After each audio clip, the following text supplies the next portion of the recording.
ఎప్పుడైతే దేవుడు అబ్రహాంని పేరు పెట్టి పిలిచినప్పుడు అబ్రహాం ఏం చేసిండు? సైలెంట్గా వచ్చేసిండు.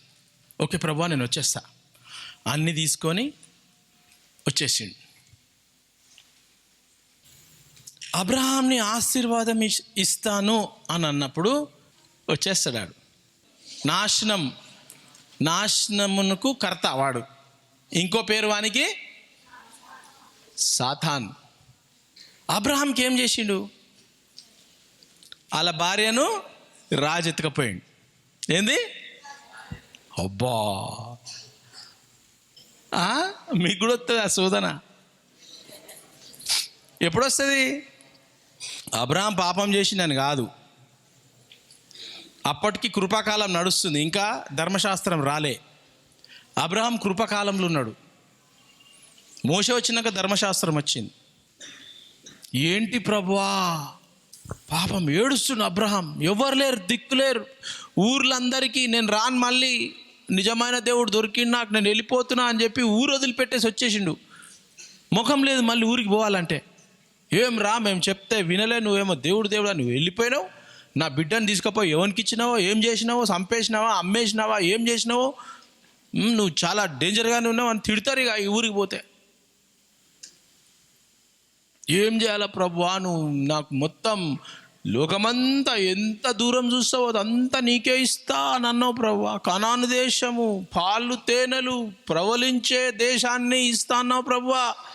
ఎక్కడ ప్రభువా ఆ దేశము? నాకు దేశం వద్దు, ఏమొద్దు, నా భార్య కావాలి ప్రభువా, నాకు భార్య కావాలా. ఏడుస్తుడు పాపం అబ్రహాం. దేవుడు వాగ్దానం ఇచ్చే దేవుడు వదిలేస్తాడా?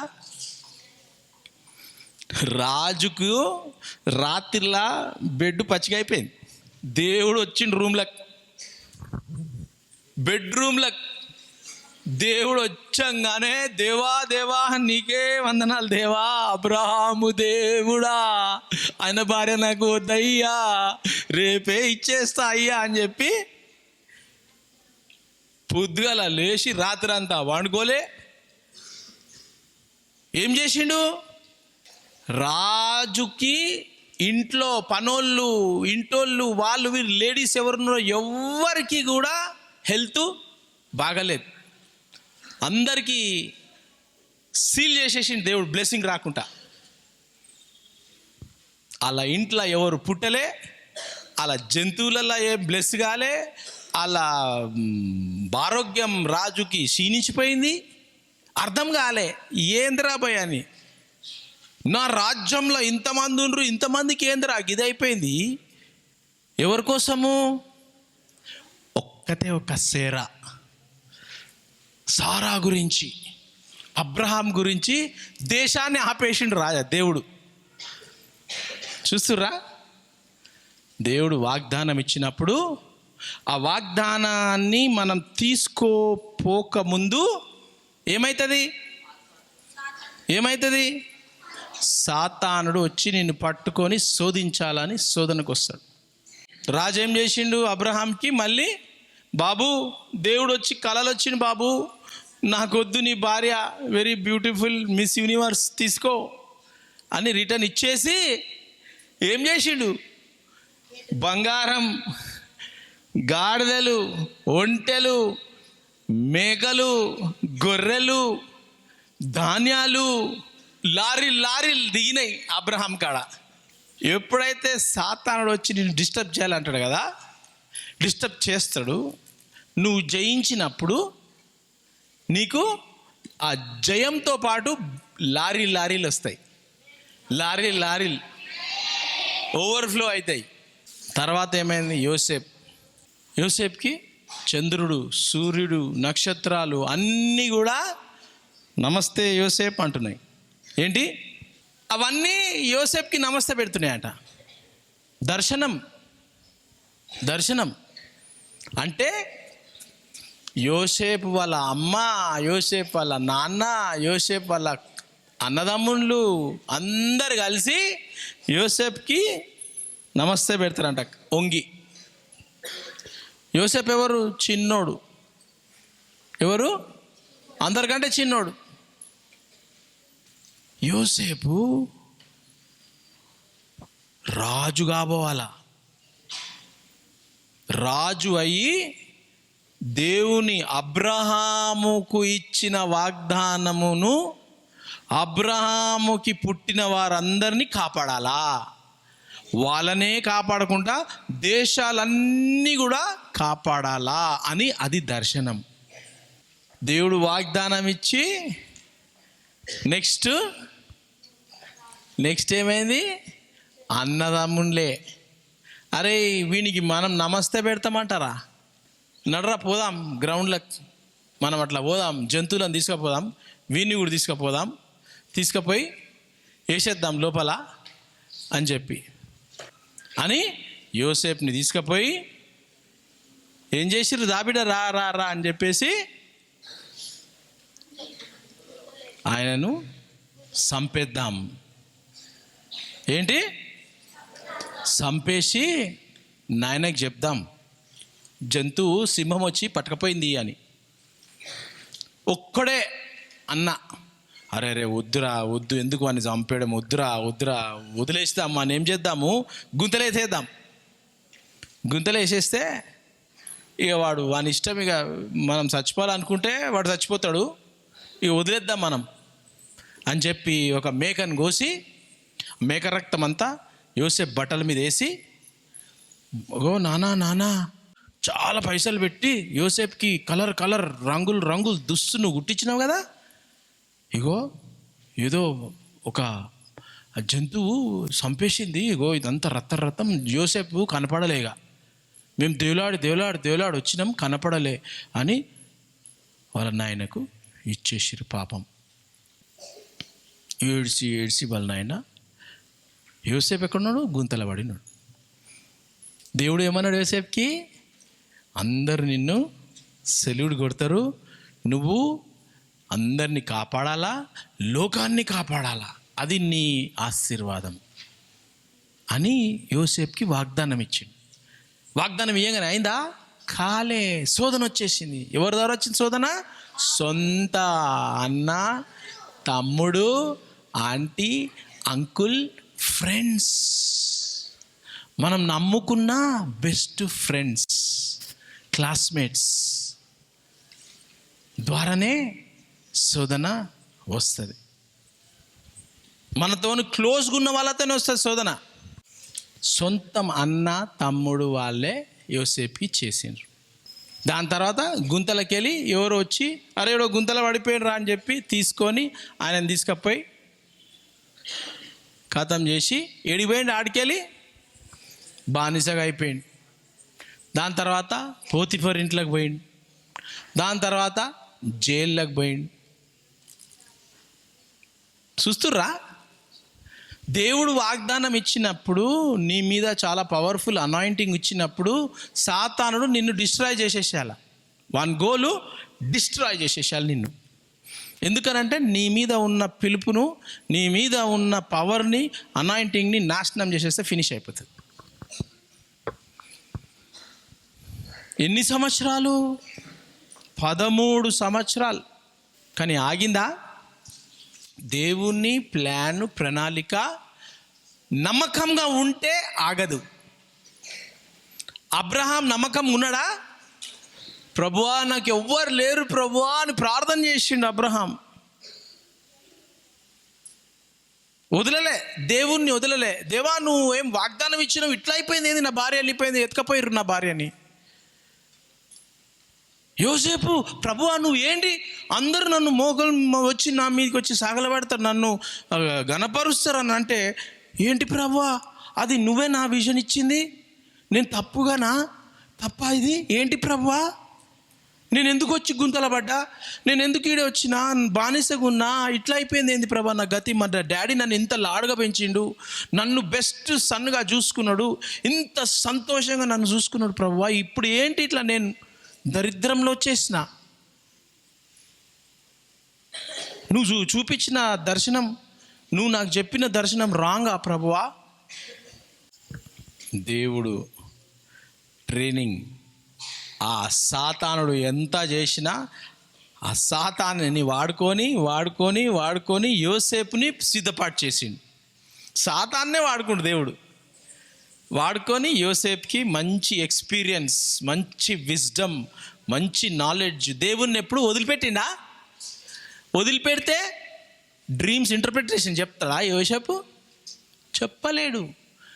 ఇంటర్ప్రిటేషన్ చెప్పిండు. ఎందుకంటే రోజు ప్రార్థన చేస్తున్నాడు, రోజు వర్షిప్ చేస్తున్నాడు, రోజు వాక్యం దేవుని స్వరం వింటూ ఉన్నాడు యోసేపు. అందుకు ఆయన పిలుపు ఎప్పటికీ కూడా స్టాప్ కాలే. అబ్రహాం కూడా దేవుని వదిలిపెట్టలే, యోసేపు దేవుని వదిలిపెట్టలే.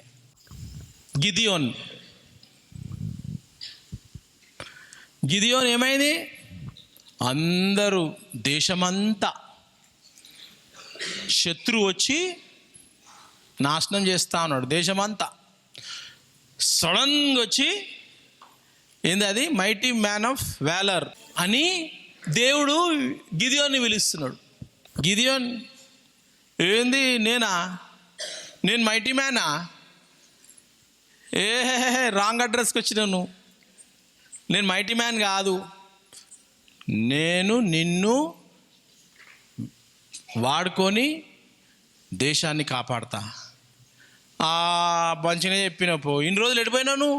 మా పితరులు, మా తాత, మా ముత్తాత వాళ్ళు మన దేవుడు గ్రేట్ చేసిండు, ఈ ఎర్ర సముద్రము పాయలుగా చేసిండు, మా నాన్న పంపించిండు, గ్రేట్ పనులు చేసిండు అన్నాడు.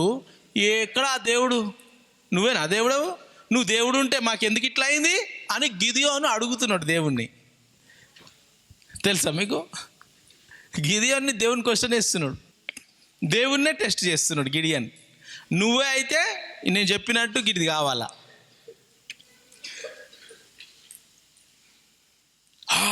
నువ్వే నువ్వే నువ్వే అని దేవుడు లాస్ట్కి కన్విన్స్ అయ్యి ఏం చేస్తాడు? ఓకే రెడీ ప్రభువా, మేమంతా రెడీగా ఉన్నాం అని ఆ దేశంలో ఉన్నోళ్ళు వేల మంది, లక్షల మంది ఉన్నారు. లక్షల మంది శత్రువులు. గిడియోన్ ఏం చేసిండు? 30,000 ఫైటర్స్, సోల్జర్స్. ఎంతమంది? 30,000. ఎక్స్ట్రా ఉన్నారు, 32 అనుకుంటా అప్రాక్సిమేట్లీ. 30,000 భటులు, సైనికులు, సోల్జర్స్ తీసుకొని వచ్చిండు ఫైటింగ్. చలో ఇక నువ్వు చెప్పినావు కదా, నాకు ప్రూవ్ చేసినావు కదా నువ్వే దేవుడు అని, నన్ను వాడుకుంటా అన్నావు కూడా. ఓకే చలో నానా, నువ్వు అనుకుంటున్నావేమో నన్ను నువ్వు డౌట్ చేసినావు కదా. ఇప్పుడు నువ్వు 30,000 మందిని తీసుకుపోయి కొట్లాడి నేను నీకు ఎట్లనన్నా జయం ఎవరిస్తారు? దేవుడు ఇస్తాడు జయం. నువ్వు 30,000 మందిని తీసుకొని పోయి కొట్లాడి, ఇగో 30,000 మంది కొట్లాడినాము, జయం వచ్చిందని నువ్వు గ్రేట్ ఫీల్ అవుతావు. బిడ్డా టెస్ట్ పెట్టు, 30,000 అవసరం లేదు, తీసేయి అని అన్నాడు. అరే ఆడ చూస్తేనేమో లక్షల మంది ఉన్నారు దేవా, ఇక మన దగ్గర 30,000 ఉన్నారు, ఏది నువ్వు తీసేయమంటున్నావు? ఎంతమంది భయపడేటోళ్ళు? అందరు ఎవరెవరు భయపడుతురు? వెళ్ళిపోండి అన్నాడు. ఎంతమంది మిగిలిరు? 10,000 మంది మిగిలి. ఆడదూతే 1,00,000 మంది ఉన్నారు, లక్షలు ఉన్నారు, 10,000 మంది మిగిలిరు. ప్రభువా నువ్వు మొత్తం మంచిగా కరెక్ట్గా చేసిన, లేకపోతే వాళ్ళు నన్ను మధ్యలో వదిలిపెట్టి ఉరికిపోతుండే, భయపడి ఉరికిపోతుండే. ఓకే ప్రభువా నువ్వు కరెక్టే, పిరికోలను నేను పెట్టుకున్నా అని 10,000 మంది. 10,000 కాదు, దీంట్లో ఇంకా కొంతమంది ఉన్నారు, పెట్టు టెస్ట్ అన్నాడు. పెట్టంగానే ఎంతమంది మిగిలిర్రు? 300. ఎంత? 300 మంది మిగిలిరు. 300 మంది లక్షల మందితో కొట్లాడాలి. అవుతుందా? దేవుడు మాట ఇస్తే శోధన వస్తుంది. నువ్వు శోధన జయిస్తావా? అందరు ఏమనుకురు, అయ్యా మంచిగా అయిందిరా, గిదియోని పోయిండు, మన ప్రాణాలు 30,000 మంది ప్రాణాలు మిగిలినాయి, ఆ 300 పోతే పోయినరా పోయి మనకేం చేసేది అని అనుకురు అందరు చాలామంది. దేవుడు ఆ 300 మందిని వాడుకొని కొట్లాడకుండా రాత్రి ఆ శత్రువులందరూ ఫినిష్ అయిపోయారు. వాళ్ళు కొట్టుకొని చచ్చిపోయారు, ఉరికిపోయారు, మస్తు మంది చచ్చిపోయారు శత్రువులు. చూస్తుర్రా, దేవుడు మాట ఇచ్చినప్పుడు ఆయన ఎట్లా చేస్తాడో మనకు తెలియదు. మనము విధేయతగా ఉండాల, నమ్మకంగా ఉండాల, మనం తప్పిపోవద్దు. మనం ఎప్పుడైనా కానీ తప్పిపోయినాము అని అంటే ఇక సాతానుడు పిజ్జా చేసి తినేస్తాడు నిన్ను. యేసుప్రభు ఏమైంది? యేసుప్రభుకి లోకరక్షకుడు. మేఘాలు తెరిచిపోయినాయి. This is my beloved son in whom I'm well pleased. శబ్దం వచ్చింది, అందరు చూస్తున్నారు, ఏంద్రా పోయి ఇది శబ్దం వచ్చింది, ఏమో శబ్దం వచ్చిందిరా, ఉరుము పడుతుందా, మెరుపు పడుతుందా, ఏం పడుతుందా అనుకోరు కొంతమంది పక్కకున్న వాళ్ళందరూ. పరిశుద్ధాత్మ దేవుడు పావురం లెక్క వచ్చి యేసు ప్రభు మీద వాలిండంట.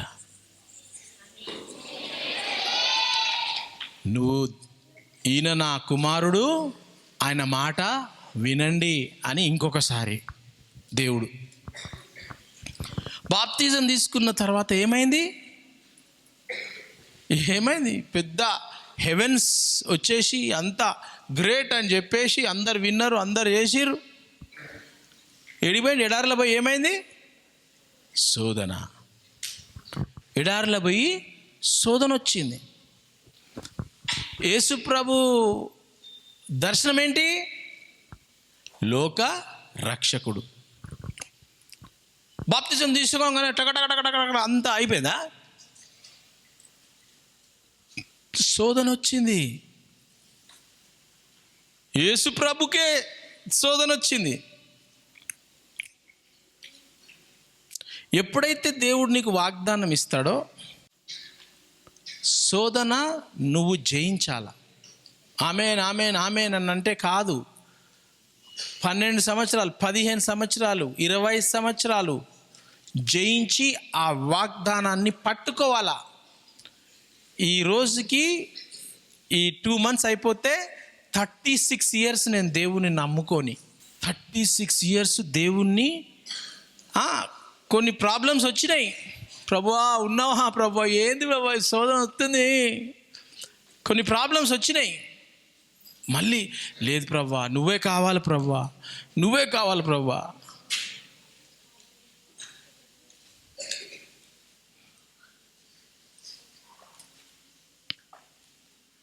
ఆ ఆశ ఉండాలా, నేను దేవునిలో ఉండాలా, ఆయన ప్రేమలో ఉండాలా అని ఆ ఆశ ప్రతిదినము ఉండాలా. శోధన వచ్చినప్పుడు కూడా ప్రభువా శోధన వస్తుంది ప్రభువా, నీ ఆశ నీ ప్రేమలో ఉండాలా ప్రభువా.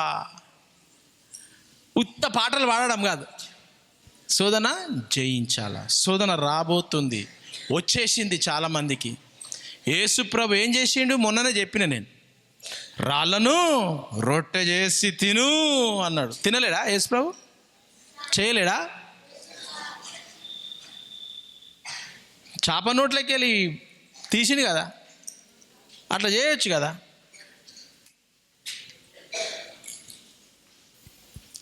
శోధనలు జయించిండు యేసు ప్రభు. జయించిన తర్వాత ఇప్పుడు ఏమైంది?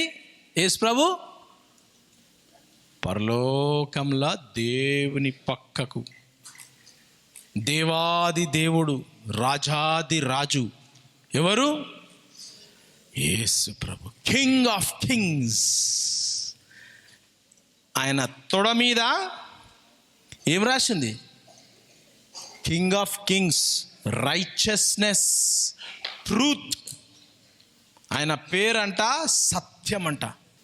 ప్రతిదీ కూడా ఆయన పాదాల కిందికి వచ్చేసింది. ఏంటి? ప్రతిదీ కూడా పాదాల కిందికి, యేసు ప్రభు పాదాల కిందికి వచ్చేసింది. ఎందుకు? శోధనను జయించాడు. ఆయన రారాజు. ఆ రారాజు రాబోతున్నాడు.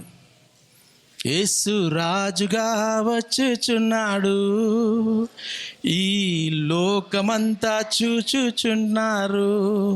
రవికోటి తేజుడు, రమ్యమైన దేవుడు, దేవుడు రారాజుగా వచ్చుచున్నాడు, రారాజుగా వచ్చుచున్నాడు. ఏంటి? దేవుడు రారాజుగా వచ్చుచున్నాడు. ఇజ్రాయెల్లో యుద్ధం జరుగుతుంది. ఏం జరుగుతుంది? ఇజ్రాయెల్ దేశంలో యుద్ధం జరుగుతుంది. యేసు ప్రభు రాక ముందు యెరూషలేముని నాశనం చేయాలా, ఇజ్రాయెల్ దేశాన్ని నాశనం చేయాలా అని బైబిల్లో ప్రవచనము. అందరూ యేసుప్రభు వస్తున్నాడు, యేసుప్రభు వస్తున్నాడు, యేసుప్రభు. ఎప్పుడు వస్తాడు యేసుప్రభు? ఇజ్రాయెల్ దేశమును నాశనము చేయాలా అని చుట్టుపక్కల దేశాలన్నీ, ఇరాన్, ఇరాక్, సిరియా, పాలస్తీన్, మొత్తం ఇంకా చాలా దేశాలు ఏకమై దాడులు చేస్తాయి ఇజ్రాయెల్ మీదకి. ఎప్పుడైతే ఇజ్రాయెల్ని నాశనం చేయాలా అని అనుకుంటారో అప్పుడు నా రారాజు వచ్చి, వాళ్ళు నాశనం చేయలేరు ఇజ్రాయెల్ని. ఇజ్రాయెల్ని ఎవరికి ఇచ్చిండు వాగ్దానం? దేవుడు అబ్రహాముకి వాగ్దానము దేవుడు ఇచ్చిండు. నీ ద్వారా నేను ఒక దేశాన్ని పుట్టిస్తా, ఆ దేశమే ఇజ్రాయెల్.